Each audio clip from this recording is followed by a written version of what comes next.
There's no shame in same betting. There's no shame in making tiny presses. There's never any shame in bringing money off that table. Are you going to miss the hot roll and people having thousands of dollars out there? Yeah, you will. But on the shorter rolls, you're going to either...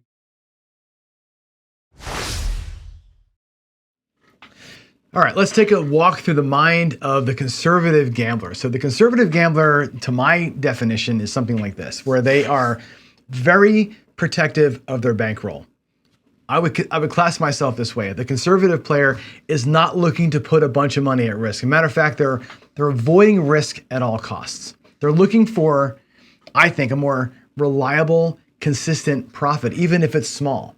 They don't care about the big swings, right? When you look at like the way that I play my daily paycheck show on Casino Gaming TV every day, I'm looking to take 10% of my master bankroll out of the bank, right? I'm trying to win 10% from that. It's 10% little win goals, right? We're trying to have very strict goals. I work on a short stack mentality when I'm in conservative mode. Oftentimes you'll see things in here like slow betting. You'll see like a collect regress press or regression up and pull type of betting system. In craps, you'll see some hybrid play. You'll see some hedge play. The 6, 7, 8 player is pretty conservative. I'll show you a little bit here, the Hedgeless Horseman, pretty conservative style of play. We're really focused as a conservative on bankroll preservation. Roulette, you're playing the outside in some kind of a series. In Bach or blackjack or payouts, you're doing a minimum strategy with some growth built into it. If you're a poker player, you're probably only going in when you have the nuts, right? You're probably just let it go, let it go, let it go, bam. Like that's the conservative, is going in when they have a better shot at it. Follow me? So let's go to the craps table. I'm going to show you a couple of craps moves here that I think are pretty conservative, and they can actually translate pretty well into other games as well. Take you to the craps table. I'm going to show you a few craps moves that I think are pretty conservative, but they actually translate well to other games additionally. So let's go back to the table here, and I'll give you a kind of a lens into a few conservative play ideas. So the first thing I want to talk about with conservatism is kind of the way that you approach your bet leveling. Now this can be done on the craps table in any number of places, but I'm going to show you just a basic bet rhythm that I kind of like. It's called the regression up and pull. I'm going to put this, actually I'll put this in the field for now. It doesn't matter where the bet is. And this could be your bet on a baccarat table, on the bank. This could be your bet on the blackjack table. This could be your payouts bet. It doesn't matter what it is. Our table minimum here is $10. I'm betting a quarter. And what I'm gonna do is this, we're gonna take our quarter, I'm gonna actually get paid let's say we win, right? We'll take our payment in red chips for this example. We're gonna do a regression. So take our bet down to $10 and rack 40, okay? This means our initial money is back in our stack. We've got a little bit of locked up profit. On the subsequent win for $10, you would go up 1 unit and pull back another nickel. If we win here again, it's the same thing. You're gonna win 3 units now though, right? Up a unit, now you're pulling back 2. And again, now you've got 4 units out here, we'll get paid 4. Up a unit, pull 3. That's a very simple regression and then up and pull. You can call that collect, regress, press if you wanna call it that way as well. Very simple way to do it.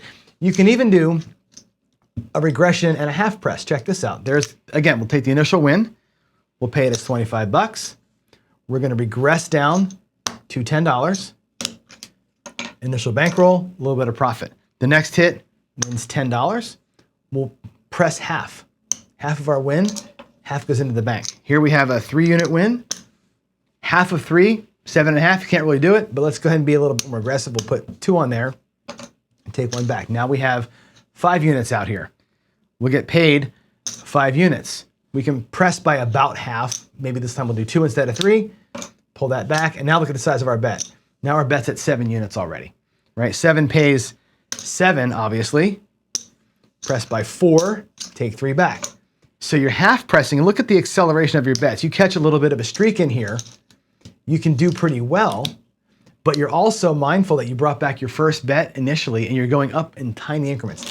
That works great on almost every game. That works great on the dozens in roulette. It works great on the even numbers in roulette. It works great on blackjack, baccarat, payouts, the line bets in craps. That's a great way to play any system conservatively. Bring back some money and go. If you don't want to go high above table minimum, you can just start at table minimum. And your first bet becomes a same bet. Your second bet starts the series. Up and pull. 3 units. Up and pull. So you can go same bet at the lowest possible level and then up and pull from there. Totally fine to do. That's a very conservative way to play. Again, you're not going to set the world on fire. You're going to make small, consistent wins by doing something like that. And that works on every bet. If you want to play craps on all the bets, that same system works anywhere, right? We take a 9 for $10. That pays 14 bucks, right? Same bet the first one. The second one pays 14 bucks, right? We'll go up by half. We'll take five bucks of that. Go up by half. Maybe we'll be aggressive and take one of our earlier dollars and bring it up by 10, right? You still have your initial money back and some profit locked up. It works the same on every bet on the table. That's a nice conservative way to grow things up, be protective of your bankroll. Now, on the craps table, you can also be a little bit hedgy, okay? You can be extra conservative. Watch this. We're gonna take $25 on the don't pass. Now that's a scary bet, right? It's a big bet. It's scary because the 7 might worry you. You could lay the 10. You could lay the 9. You can do other things to help protect this bet from the come out 7. But let's just assume you're okay with that level of risk and we catch a point of 9. One of my favorite strategies is called the Hedgeless Horseman. We know that a 7 wins here and takes everything else. We also know that a 7 wins in the come. A bet half the size of that in the come, that can travel. Okay, cool. I get paid when the 8 rolls. I get paid 25 bucks versus losing 10 when the 7 rolls. That's great. If I do this, now I'm getting paid 35 on a 7, losing 10, my net is a quarter. Let's say it travels. One more of them, same thing. Right here, if the 7 rolls, I make 35, I lose 20, I'm still up 15 bucks, and let's say that it travels up. Now we're in a great spot. If the 7 comes here, we lose 30, win 25, we're down a nickel, but you're hoping that these bets now start paying. And you get some action, you get to play the game, you're in it, you're making some money maybe, right? Let's say the 8 comes down, shooter rolls an 8, your 8 gets paid, fantastic. Put 10 bucks back in the come, make that odds on your 6, or take that and place the 8, or place the 4, right? Take your wins and do something with them, or just rack it up, same bet. Again, conservative play, a little bit of hybrid, covering the 7, covering your bets. You're not going to win an armload of money, but you're going to be safe. If the shooter has a great roll and these bets are paying, you can capitalize on that a little bit. Again, conservative play means a lot of same betting, a lot of small wins, and keeping yourself relatively safe. Okay, the last one I'll show you is one called the come ladder. Again, very simple. I'll do it with quarters this time. Quarter in the come, points 9. Shooter rolls, it goes to the 8. Next bet is 2. We have 1 unit here, so you put 1 extra unit in there. That goes, let's say it goes to the 5. I have 1, 2, 3 units there, and here comes 4 units. Ooh, it's a lot of money, right? But the 7 comes, you'd lose 3, you'd win 4, you're actually up a quarter in that situation, right?